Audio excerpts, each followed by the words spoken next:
ओम नमो भगवते वासुदेवाय. प्रकृती पुरुषांच्या विवेकानं मोक्षापर्यंत जाता येतं. ते कसं जायचं ते सगळं कपिल महामुनींनी माता देवहूतीला सविस्तर सांगितलं. आणि आता म्हणाले मी तुला योगाचं लक्षण सांगतो, आणि तो सुद्धा सबीज योग.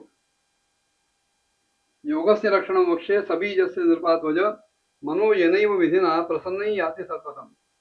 माते म्हणाले मी तुला आता सबीज योगाचं लक्षण सांगतो.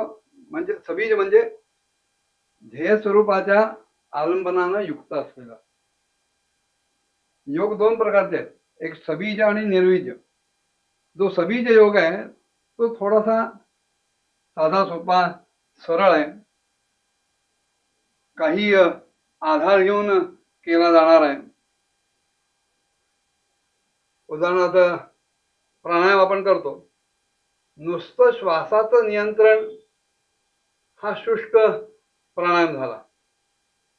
पण ते श्वासाचं नियंत्रण करताना जर समंत्रक नियंत्रण झालं तर तो ओला आर्द्र प्राणायाम झाला.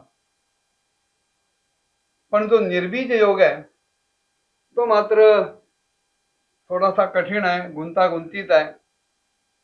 ह्या सबीज योगामुळं कपिल महामुनी आईला सांगतायत की चित्त सदैव शुद्ध आणि प्रसन्न होतं आणि ते परमात्माच्या प्राप्तीच्या मार्गाकडे प्रवृत्त होतं. मग त्याच्यासाठी काय करावं? स्वधर्माचरणं शक्य विधर्माच निवर्तनम दैवाल लब्धेन संतोष आत्मविद चरणार्चनम. कपिल महामुनी म्हणाले की यथाशक्ती जेवढं शक्य होईल तेवढं होता होई तो शास्त्रविहित असं स्वधर्माचं पालन करावं. मनुष्य ज्या ज्या नात्यांनी अन्य व्यक्तींशी अन्य पदार्थांशी बांधलेला असतो त्या त्या बंधनातून निर्माण होणारी जी कर्तव्य आहेत ती कर्तव्य कुठेही कंटाळा न करता, आळस न करता, तिरस्कार न करता किंवा काहीतरी फलप्राप्ती होईल ह्या आशेनं न करता केवळ कर्तव्य म्हणून ते करणं. आणि त्याच वेळेला धर्मशास्त्राने जे काही सांगितलंय त्याच्या विरुद्ध कुठल्याही प्रकारे आचरण न करणं. वेदोखिलो धर्ममूलम असं पुढे एका ठिकाणी वचन येणार आहे. सगळ्या धर्माचं मूळ जर काही असेल तर ते वेद आहे. वेदांनी अमुक करा म्हणून सांगितलं आणि तसं केलं तर ते धर्माचरण होईल, आणि वेदांनी अमुक करू नका असं सांगितल्यानंतर ते जे केलं नाही तर ते धर्माचरण होईल. पण वेदांनी जे करू नका सांगितलं तेच करणं आणि जे करायला सांगितलं ते न करणं हे अधर्माचं आचरण आहे. तेव्हा होता होई तो आपण जिथे आहोत, ज्या भूमिकेत आहोत, कोणी आई असेल, कोणी मुलगी असेल, कोणी वडील असतील, कोणी बाप असेल, मुलगा असेल, कोणी मित्र असेल, कोणी नागरिक असेल, जी जी भूमिका जीवाला व्यक्तीला येऊन चिकटते निरनिराळ्या संबंधातून त्या त्या भूमिकेबरोबर येणारी जी कर्तव्य आहेत ती कर्तव्य करणं याचाच अर्थ आहे स्वधर्माचं पालन करणं. तेव्हा यथाशक्ती शास्त्रविहित अशा आपल्या धर्माचं कर्तव्याचं पालन करणं आणि शास्त्राविरुद्धच्या आचरणाचा हेतुतः त्याग करणं, बुद्धिपुरस्सर त्याग करणं, एवढ्या दोनच गोष्टींनी भागत नाही.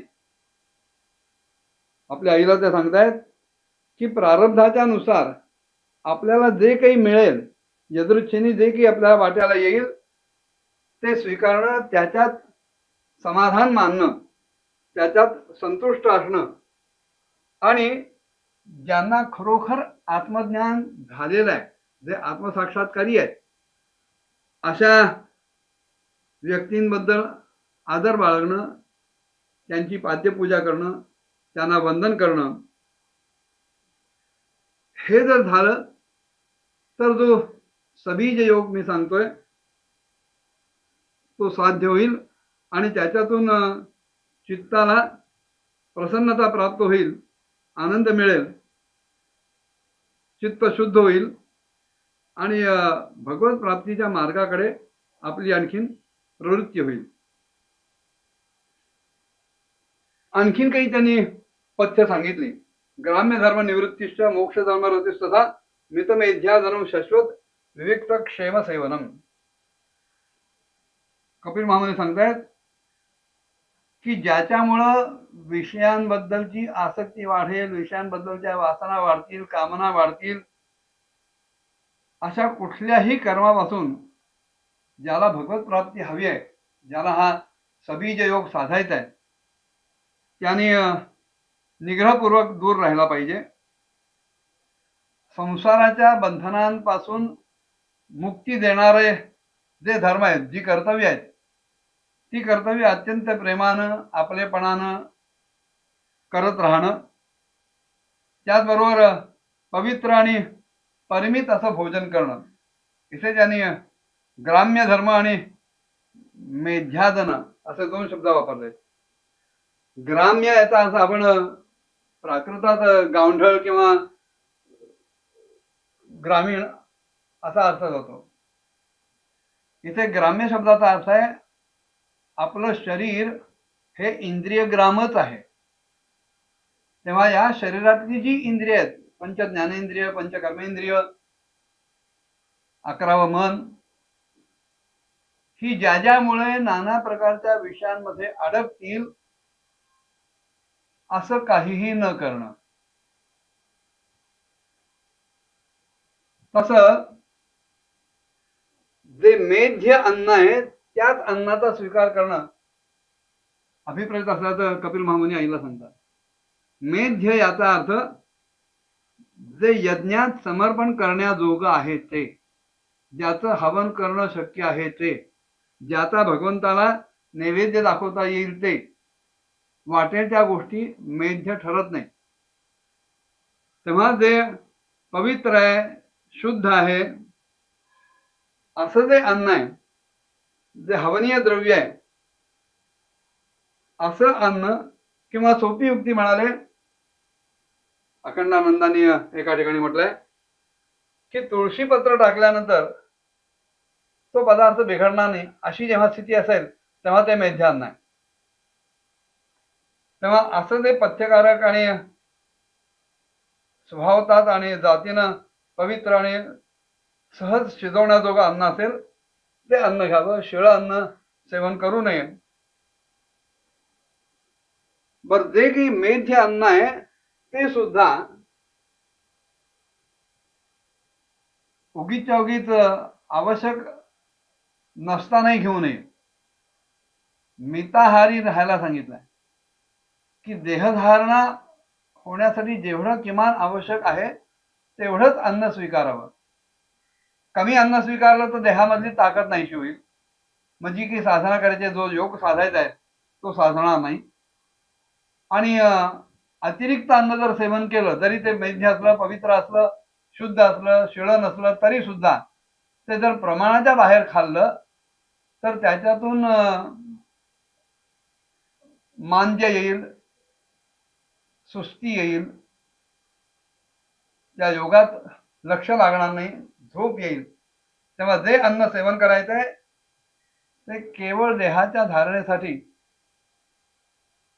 किमान आवश्यक असेल तेवढंच अन्न सेवन करायचंय. देवर्षी नारदाने सुद्धा आपल्या भक्तिसूत्रामध्ये शरीर धारणावधी असंच सांगितलेलं आहे की देह टिकण्यापुरतं किमान जेवढं आवश्यक असेल तेवढंच अन्न स्वीकार करावं. पुढे आणखीन काही